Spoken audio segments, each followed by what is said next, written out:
Bom dia.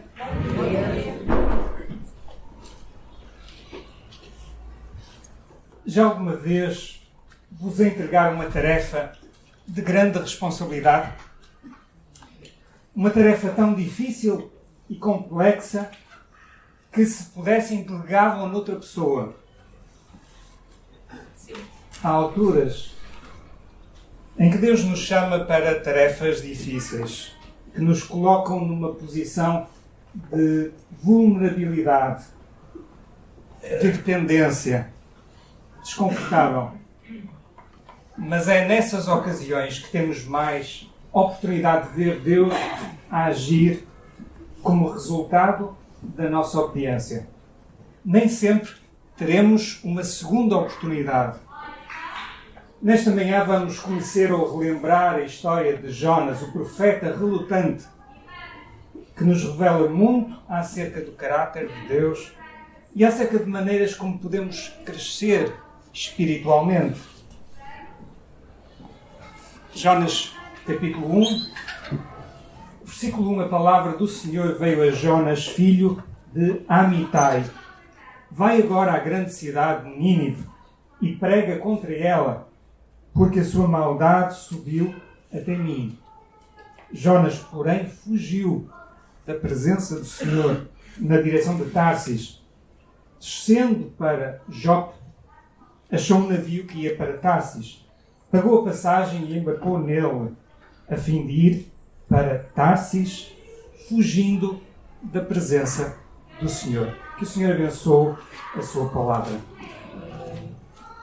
Quando Deus chamou Abraão para partir, para deixar a sua terra de Ur dos Caldeus, onde vivia, não lhe disse para onde iria, mas Abraão obedeceu e partiu, apesar da sua idade avançada.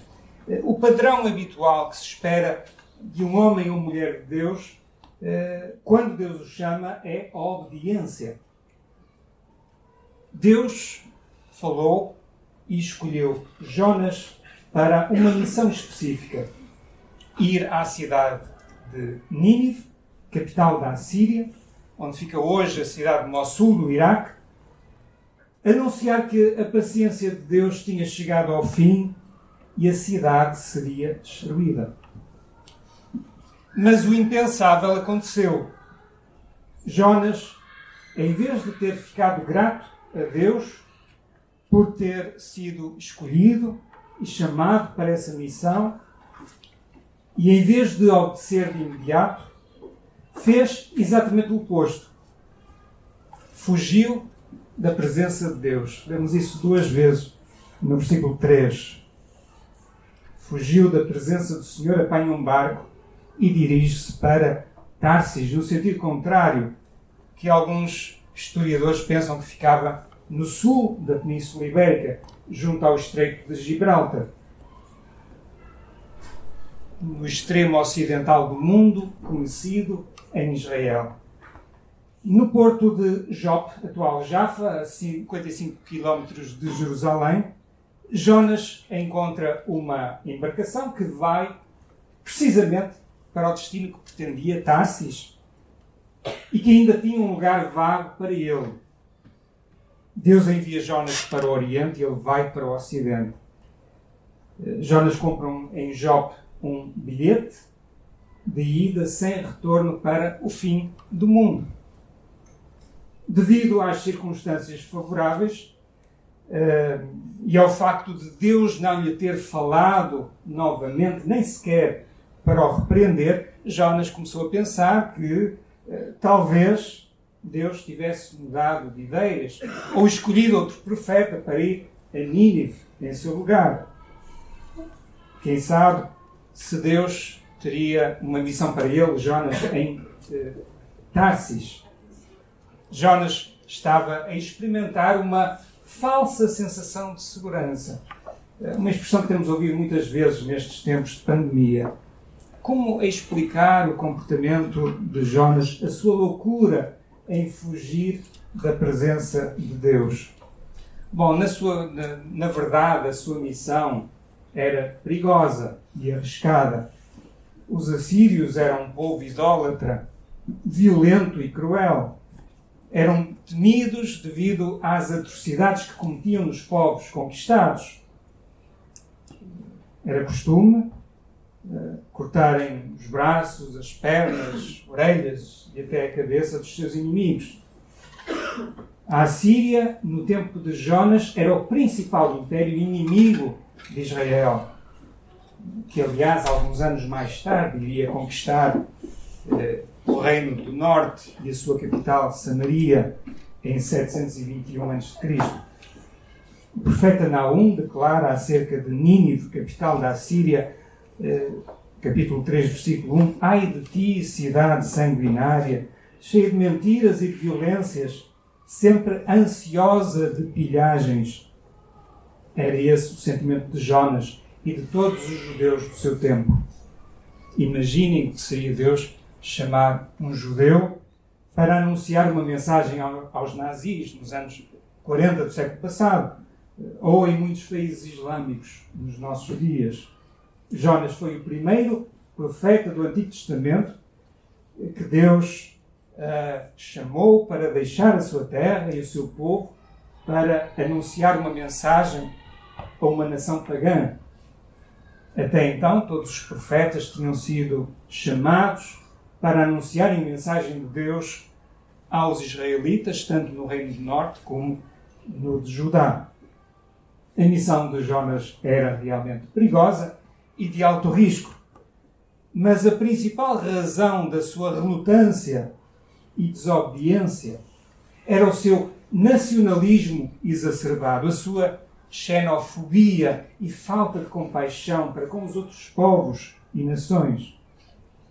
É claro que não havia nenhuma razão para a mensagem de condenação e julgamento de Deus ser anunciada aos ninivitas se não houvesse alguma esperança de arrependimento e salvação.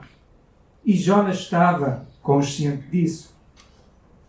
Jonas terá talvez pensado que estava a atraiçoar o seu povo ao obedecer à chamada de Deus. Está-se mesmo a ver que este comportamento insensato de Jonas, de fugir da presença de Deus, não iria correr bem.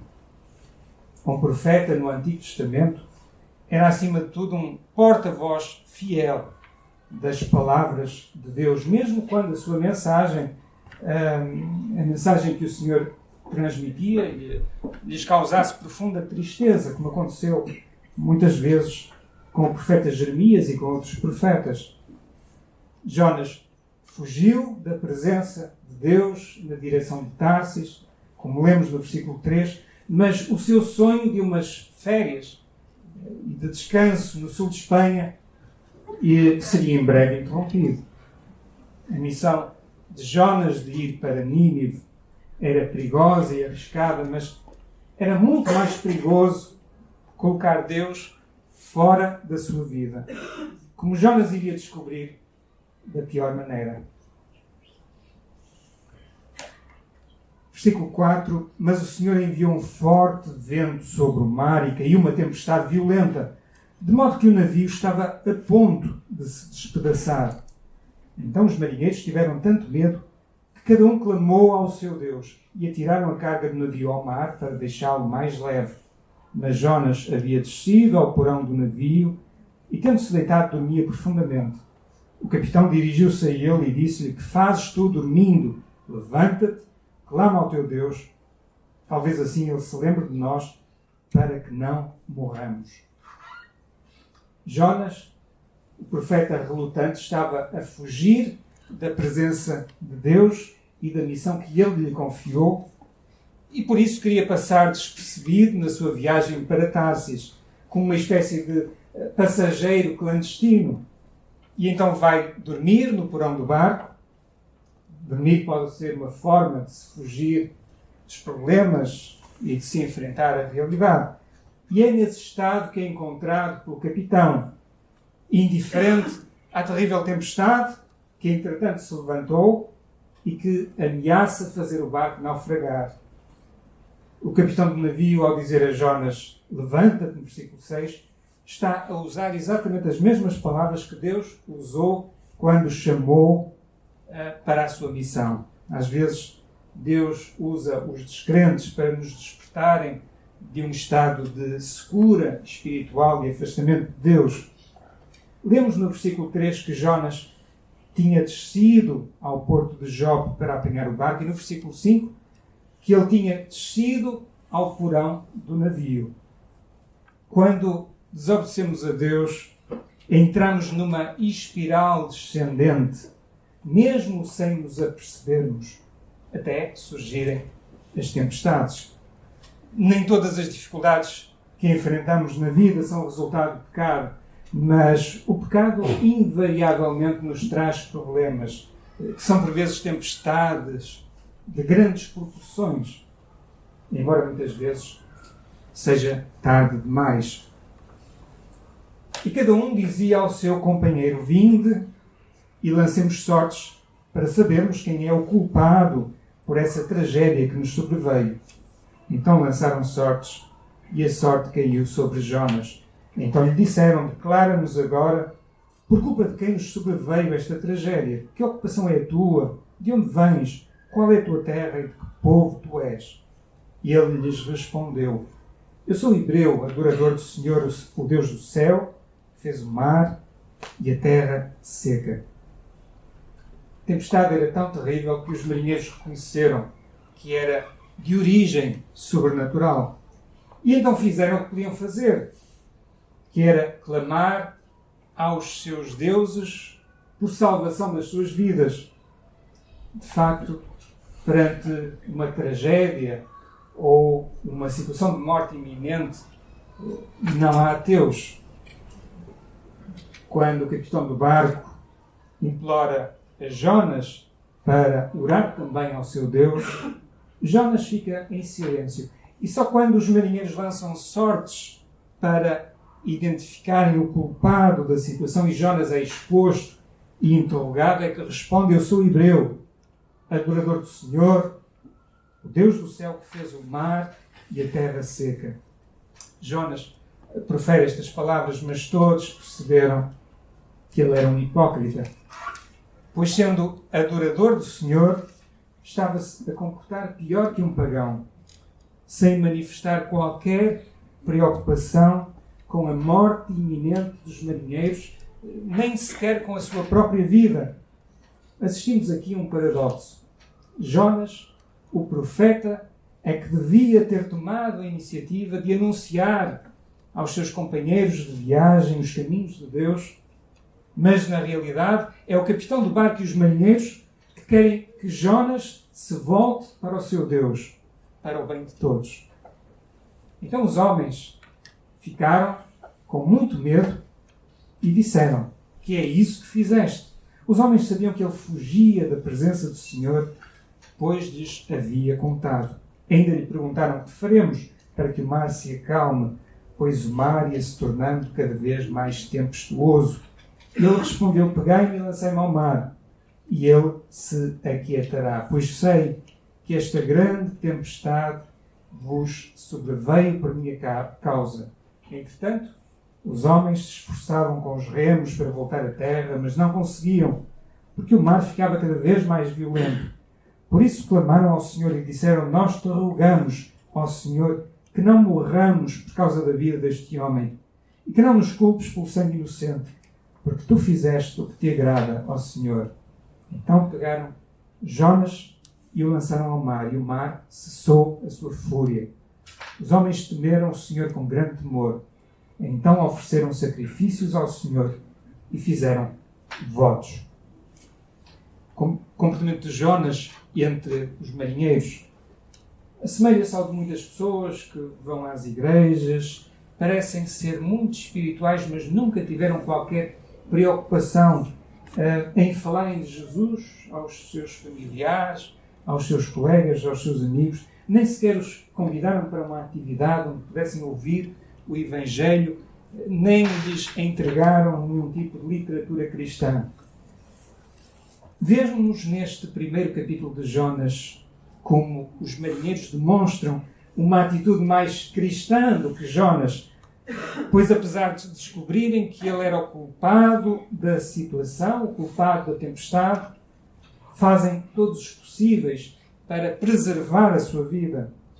E quando veem que não têm alternativa, que não seja atirar Jonas ao mar, clamam a Deus, não aos seus deuses, mas ao Deus vivo, por misericórdia, para não serem condenados pela morte do profeta. E ainda lhe ofereceram sacrifícios e fizeram votos, como lemos no versículo 16, o que significa que se converteram ao Deus verdadeiro.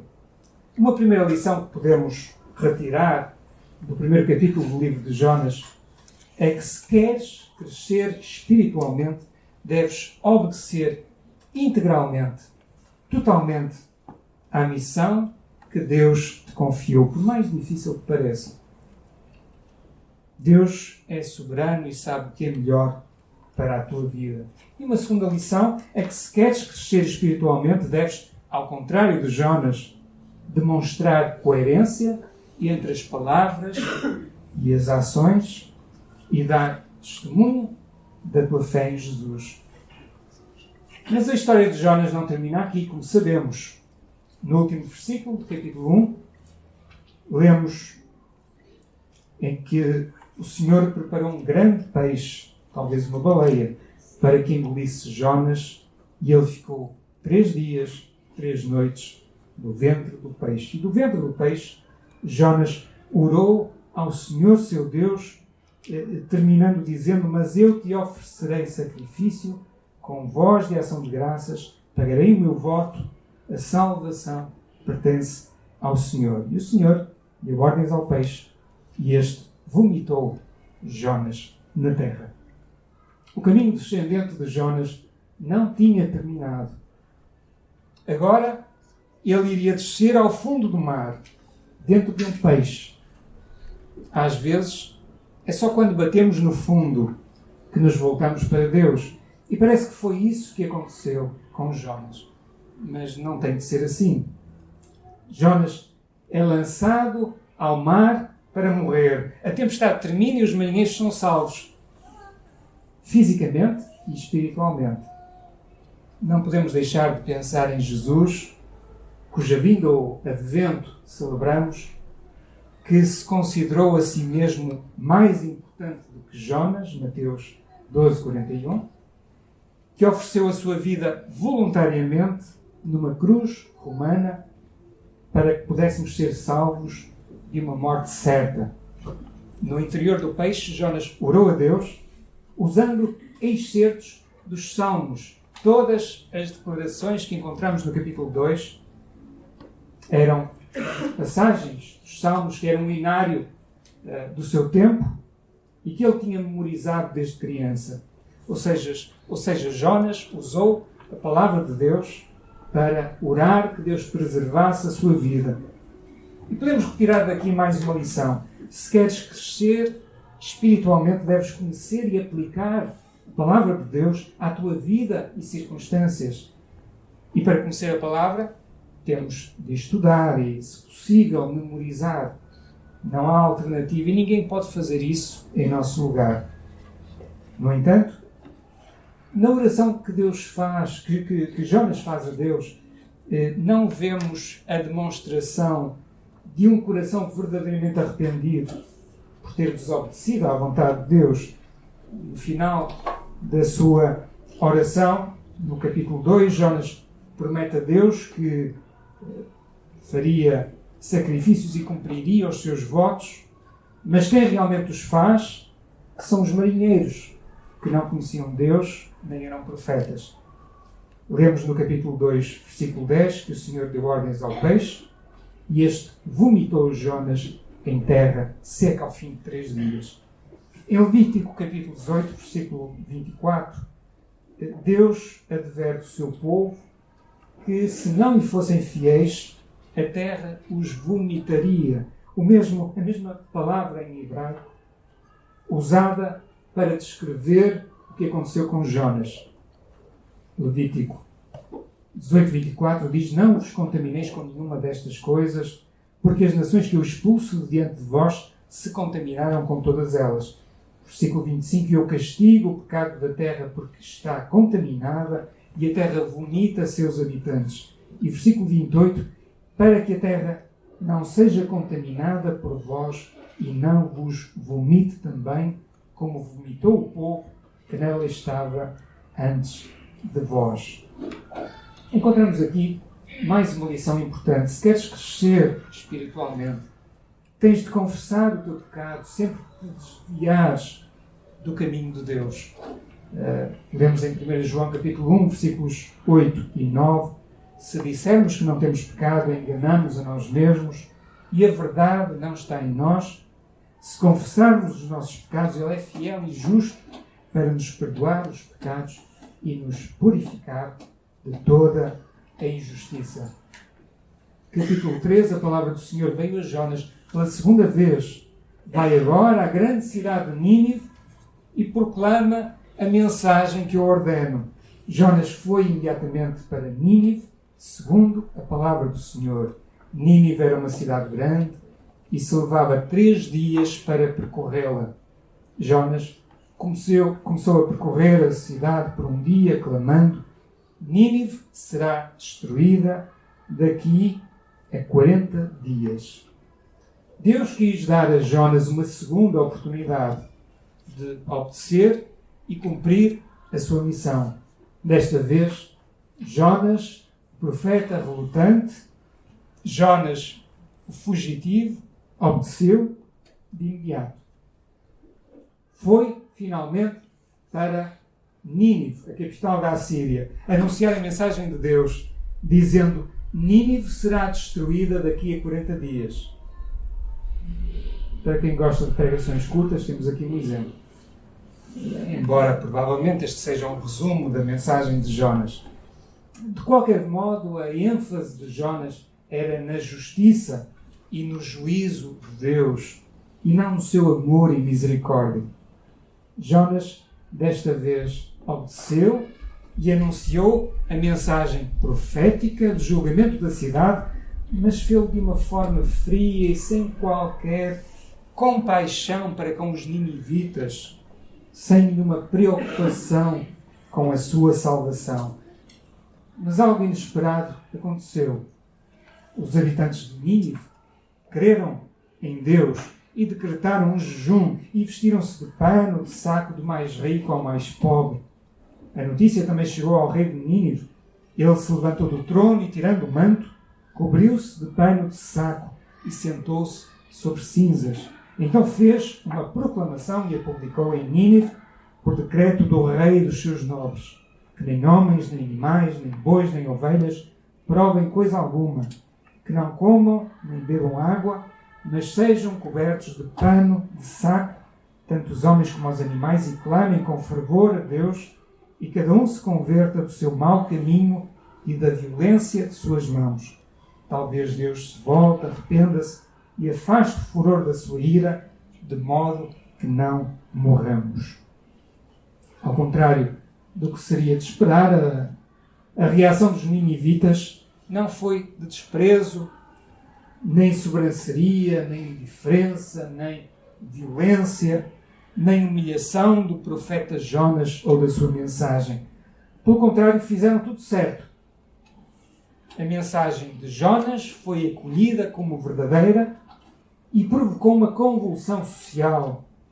Os ninivitas arrependeram-se do seu pecado, desde o mais rico ao mais pobre, desde o humilde ao mais poderoso, que era o próprio rei, que retirou as suas vestes reais e se cobriu com pano de saco, um material grosso e desconfortável, feito de pele de cabra, e se sentou em cinzas, um sinal de profunda tristeza e arrependimento. E além disso proclamou um jejum público, um sinal visível de humildade no contexto cultural do Oriente, para tentar mover o coração de Deus. E Deus viu o que eles fizeram, como se converteram do seu mau caminho. Então arrependeu-se do castigo que lhes enviaria e não o executou. Deus respondeu com misericórdia ao arrependimento dos ninivitas e adiou a destruição da sua cidade em 150 anos, até o ano 612 depois de Cristo. E provavelmente ela só aconteceu porque essa outra geração posterior não se arrependeu. A missão de Jonas em Nínive era perigosa e de alto risco. Mas Jesus, que é mais importante do que Jonas, assumiu um risco muito maior ao obedecer integralmente à vontade do Pai, sendo fiel até à morte, experimentando desprezo, humilhação, dor e sofrimento atroz e até transitoriamente o silêncio de Deus quando carregou o nosso pecado na cruz do Calvário. Em Êxodo 34:6, Moisés declarou que Deus é misericordioso e compassivo, tardio em irar-se e cheio de bondade e de fidelidade. E em Miqueias 7:8 lemos que o Senhor não retém a sua ira para sempre, porque Ele tem prazer na sua misericórdia. A misericórdia faz parte da natureza de Deus, faz parte da essência do seu caráter. É por isso que vemos incontáveis relatos nos Evangelhos de muitas ocasiões em que Jesus manifestou profunda compaixão para com as pessoas, que o levou a morrer em nosso lugar. Esse é o caráter de Deus e o que Ele espera de cada um de nós. Podemos retirar daqui mais uma lição. Se queres crescer espiritualmente, deves responder com humildade e arrependimento à mensagem de Deus, tal como fizeram os assírios, e não com desprezo, orgulho ou indiferença. Um final perfeito para o livro de Jonas seria terminar aqui com um versículo dizendo mais ou menos o seguinte, como consequência da misericórdia de Deus: e Jonas regressou à sua terra cheio de alegria pelo arrependimento e salvação dos ninivitas. Mas não foi isso que aconteceu. Vemos no capítulo 4 que Jonas ficou extremamente contrariado e furioso. Então orou ao Senhor e disse: Senhor, não foi isso que eu disse quando ainda estava na minha terra. Por isso é que fugi para Tarsis, pois sabia que és Deus compassivo e misericordioso, paciente e cheio de amor e que te arrependes do mal. Senhor, agora tira-me a vida, pois para mim morrer é melhor do que viver. Vemos aqui claramente que a obediência de Jonas foi apenas externa, não foi completa de coração. Na verdade, Jonas queria a morte dos ninivitas e preferia morrer do que ver os seus inimigos de boas relações com Deus. Jonas ficou zangado com Deus. Ou melhor, Jonas estava zangado com Deus desde o primeiro momento em que foi incumbido desta missão. A sua atitude é semelhante à dos fariseus nos dias de Jesus, ou de alguns crentes nos Estados Unidos que vão com cartazes a locais conhecidos pela sua imoralidade e de devassidão, proclamando mensagens de condenação e de juízo, em vez de levarem uma mensagem de amor e de compaixão. Se somos cristãos, o nosso compromisso primordial é para com Deus e não para com o nosso país, religião, partido político ou profissão. Alguns esquecem-se disso e substituem a adoração do Deus vivo pelos ídolos da fama, do dinheiro ou do poder. O Senhor respondeu: é razoável essa tua ira? Então Jonas saiu da cidade e sentou-se ao oriente dela. Ali armou uma tenda e sentou-se debaixo dela à sombra, até ver o que aconteceria à cidade, pensando que talvez ainda pudesse haver algum tipo de destruição.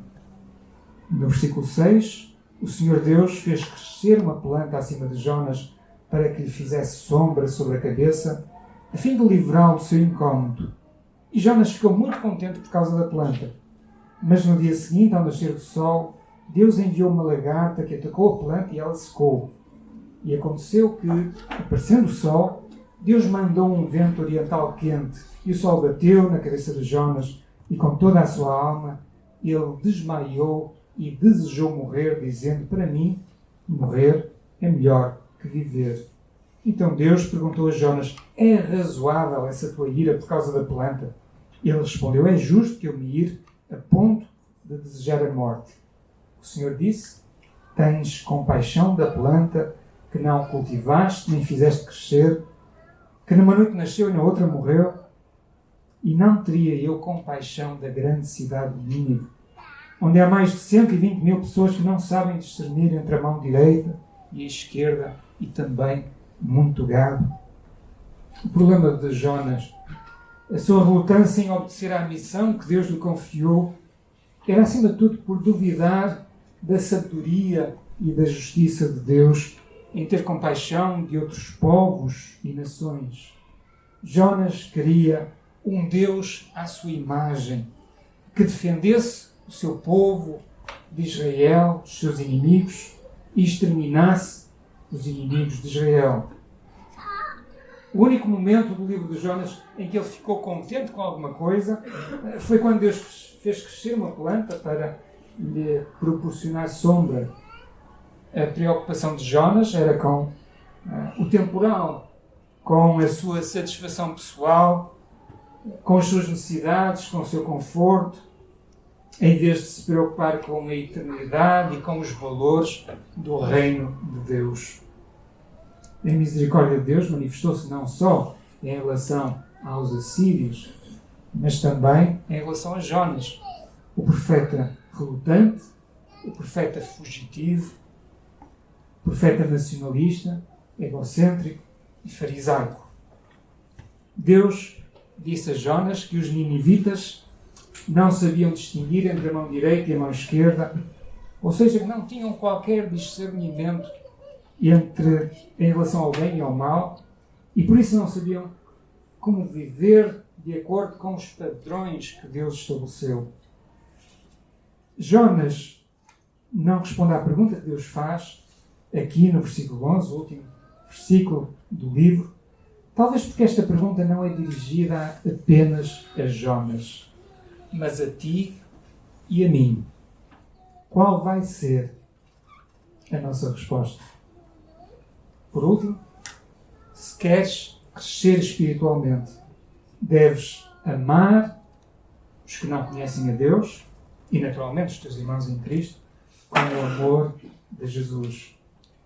Se não temos amor e compaixão pelos que não conhecem Deus e o caminho da salvação, devemos pedir a Deus que nos conceda para podermos cumprir a missão que Jesus nos deixou de irmos por todo o mundo e anunciarmos o Evangelho a todas as pessoas.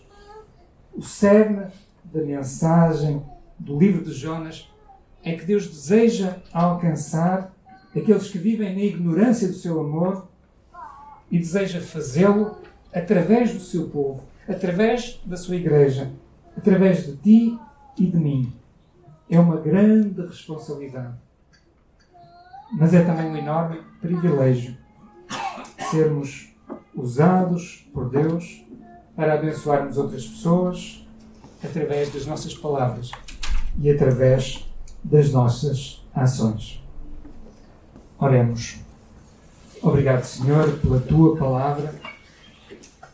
Obrigado pelo livro de Jonas e por aquilo que podemos aprender acerca da Tua vontade e dos Teus planos. Obrigado porque és um Deus compassivo, um Deus misericordioso, um Deus paciente, um Deus que se preocupa com cada um de nós e com aqueles que não conhecem o caminho de salvação. Obrigado por Jesus, que veio para obedecer totalmente à vontade do Pai e para, através da sua morte, nos dar uma vida com abundância, uma vida que permanece depois da morte. Ajuda-nos a sermos obedientes, ajuda-nos a seguirmos o exemplo de Jesus e a vivermos com coerência entre aquilo que dizemos e aquilo que fazemos. Ajuda-nos a sermos obedientes à tua chamada e à tua missão. Isto nós oramos e pedimos em nome de Jesus. Amém.